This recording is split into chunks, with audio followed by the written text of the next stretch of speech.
ملک کی بھلائی، آپ کی خیرخواہی اور خدمت کی یہ مقدس امانت اگست 2023 کو ہم نگراں حکومت کے سپرد کر دیں گے۔ قرض کی زندگی نامنظور، کشکول توڑ دیں، پیروں پر کھڑا ہونے کا وقت آ گیا۔ وزیر اعظم شہباز شریف کا قوم سے خطاب، بولے اپریل 2022 میں ذمہ داری سنبھالی، اگست میں نگراں حکومت آ جائے گی۔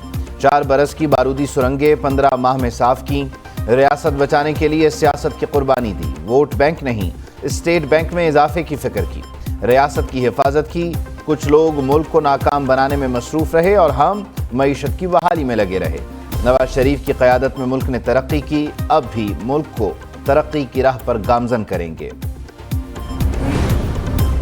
پاکستان کو آئی ایم ایف سے 1 ارب 20 کروڑ ڈالر مل گئے، عالمی مالیاتی ادارے سے قرض پروگرام کی پہلی قسط اسٹیٹ بینک منتقل، پاکستان کو 9 ماہ میں 3 ارب ڈالر ملیں گے۔ وزیر خزانہ اسحاق ڈار نے تصدیق کرتے ہوئے کہا، 1 ہفتے میں زر مبادلہ کے ذخائر میں 5 ارب ڈالر کا اضافہ ہوا۔ 1 ارب 80 کروڑ ڈالر کی قسط جائزہ رپورٹس کے بعد ملے گی۔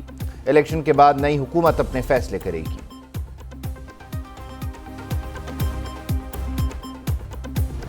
کس طرح آئی ایم ایف کی ہم نے منتیں کی ہیں اور کس طرح ان کی شرائط ہم نے مانی ہیں، انہوں نے پاکستان کا جو پروگرام اپروو کر دیا، ہم ڈیفالٹ سے بچ گئے۔ آئی ایم ایف کا پروگرام کوئی یہ حلوہ یا کھیر نہیں ہے، بڑی کڑی شرائط ہیں، اس کو ہم نے برداشت کیا تاکہ ملک استحکام کی طرف چل پڑے۔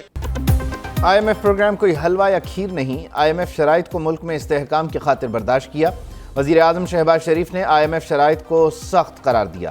ملتان میں زیر تعمیر ہسپتالوں کے دورے کے بعد خطاب میں کہا، 5 سال میں 50 لاکھ لیپ ٹاپ دیں گے۔ پچھلی حکومت نے چور ڈاکو کی گردان کے سوا کوئی کام نہ کیا۔ سابقہ حکومت نے آئی ایم ایف پروگرام توڑ کر ملک کو ڈیفالٹ کی طرف دھکیلا، اپنا کھویا ہوا مقام حاصل کرنے کا وقت آ گیا ہے۔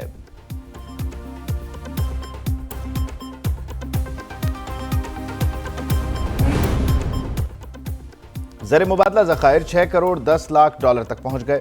4.2 ارب ڈالر آئندہ ہفتے کے زر مبادلہ کی رپورٹ میں شامل ہوں گے۔ اسٹیٹ بینک نے زر مبادلہ ذخائر کے اعداد و شمار جاری کر دیے۔ مرکزی بینک کے مطابق مجموعی زر مبادلہ ذخائر 9 ارب 83 crore dollar record. Commercial banks کے پاس 5 ارب 31 کروڑ ڈالر موجود ہیں۔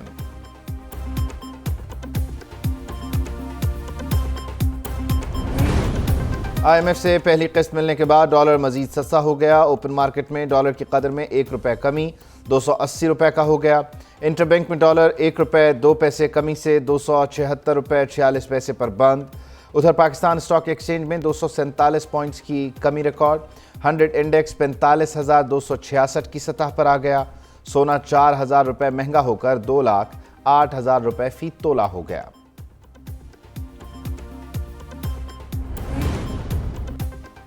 امریکہ کی آئی ایم ایف سے اسٹینڈ بائی معاہدے پر پاکستان کو مبارکباد۔ امریکی سفیر ڈونلڈ بلوم کا کہنا ہے، پاکستان معاشی بحران سے گزر رہا ہے، معاشی بحران سے نکلنے کے لیے نیک خواہشات ہیں۔ پاکستان امریکہ کے لیے اہم ایکسپورٹ مارکیٹ ہے، امریکہ پاکستان کے ساتھ تجارت کا مزید فروغ چاہتا ہے۔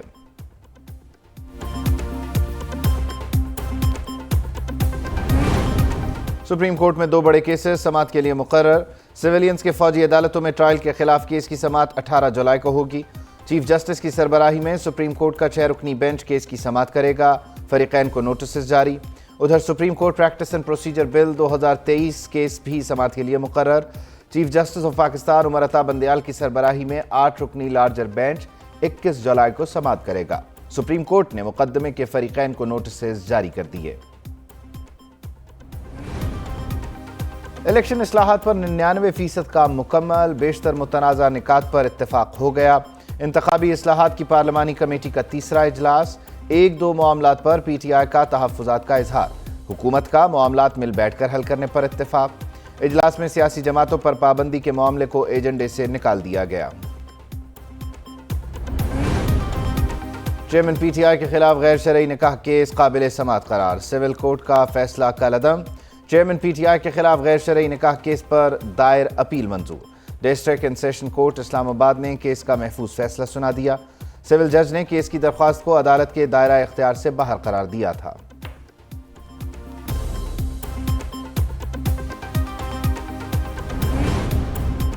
حاجی گلبر خان گلگت بلتستان کے نئے وزیر اعلیٰ بن گئے۔ نئے وزیر اعلیٰ نے عہدے کا حلف بھی اٹھا لیا۔ P T I forward block کے نومنتخب وزیر اعلیٰ کو 19 ووٹ ملے۔ پی ٹی آئی ہم خیال گروپ کے 3 امیدواروں کا انتخابی عمل کا بائیکاٹ۔ حاجی گلبر خان کو پیپلز پارٹی اور مسلم لیگ نون کی حمایت حاصل تھی۔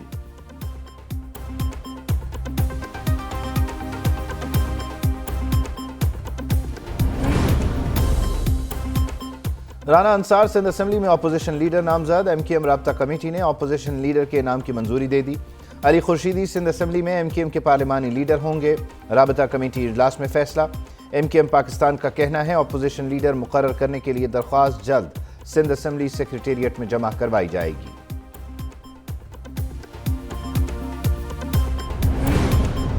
گزشتہ مالی سال کے پہلے 11 ماہ بڑی صنعتوں کی پیداوار کو دھچکا۔ جولائی تمئی بڑی صنعتوں کی پیداوار میں 9.87% کی کمی ریکارڈ۔ مئی میں سالانہ بنیادوں پر بڑی صنعتوں کی پیداوار میں 14.37% کی بڑی کمی۔ ادارہ شماریات نے اعداد و شمار جاری کر دیے۔ خوراک، مشروبات، ٹیکسٹائل، لکڑی، آٹوموبائل کے شعبے گراوٹ کا شکار رہے۔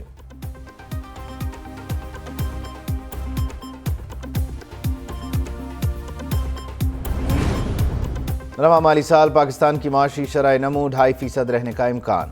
2024 میں بے روزگاری 8.5% سے کم ہو کر 8% پر آ جائے گی۔ آئی ایم ایف کی پاکستان کی معاشی کارکردگی سے متعلق رپورٹ جاری۔ رپورٹ میں کہا گیا رواں سال مالی خسارہ معمولی کمی سے 7.5% رہنے کا امکان ہے۔ پاکستانی قرضوں کا حجم 81% سے کم ہو کر 74% ہونے کی توقع ہے۔ عالمی بینک کا پاکستان کو $10 کروڑ دینے کا اعلان۔ پنجاب میں منصوبہ بندی پروگرام کے لیے رقم کی منظوری دے دی گئی۔ عالمی بینک کا کہنا ہے پروگرام کا مقصد پنجاب میں 60% خاندانوں میں منصوبہ بندی کو بڑھانا ہے۔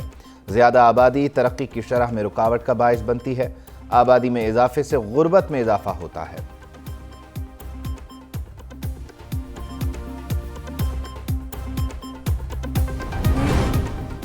ڈی جی آئی بی کے نہ آنے پر چیئرمین پبلک اکاؤنٹس کمیٹی برہم۔ امن و امان کی صورتحال کے سبب وہ نہ آ سکے۔ آئی بی حکام کا اجلاس میں موقف۔ یہاں فوجی بھی آتے ہیں جو روزانہ سرحد پر شہادتیں دے رہے ہیں۔ کیا آپ کا کام صرف فون ٹیپ کرنا رہ گیا ہے؟ نور عالم خان کی گفتگو۔ نئے پیٹرول پمپ کھولنے پر مبینہ پابندی کا بھی نوٹس۔ کوئی پابندی نہیں، چیئرمین اوگرا کا جواب۔ منگل تک رپورٹ طلب۔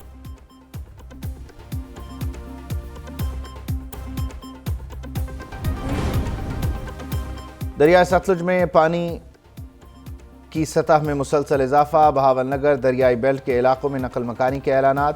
دریائے ستلج میں گنڈا سنگوالا کے مقام پر درمیانے درجے کا سیلاب۔ پانی کی سطح 22 فٹ سے بڑھ گئی۔ قصور اور اوکاڑا کے کئی دیہات زیر آب، لوگوں کی محفوظ مقامات پر منتقلی۔ دریائے ستلج میں پانی کی آمد 1,14,260 کیوسک ہے۔ عارف والا میں درجنوں بستیاں زیر آب آنے کا خدشہ ہے۔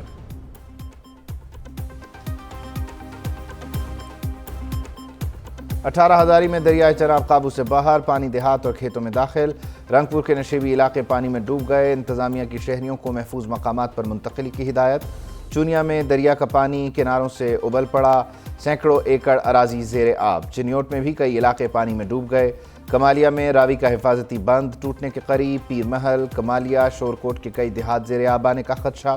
ملتان انتظامیہ دریا سے ملحقہ جھگیاں اور کچے کے مقامات خالی نہ کروا سکی۔ عوام بلاول بھٹو کو اگلا وزیر اعظم بنائیں گے۔ چیئرمین پی ٹی آئی کو بال ٹھاکرے کی صورت میں پاکستان پر مسلط کیا گیا۔ اب تو اسرائیل بھی پی ٹی آئی قیادت کی حمایت میں کھل کر سامنے آ گیا ہے۔ قوم کی آنکھیں کھولنے کے لیے یہ سب کافی ہے۔ وزیر اطلاعات سین شرجیل انعام میمن کہتے ہیں جمہوری حکومت اپنی مدت پوری کرنے جا رہی ہے۔ انتخابات آئین کے دائرے میں رہتے ہوئے ہونے چاہیے۔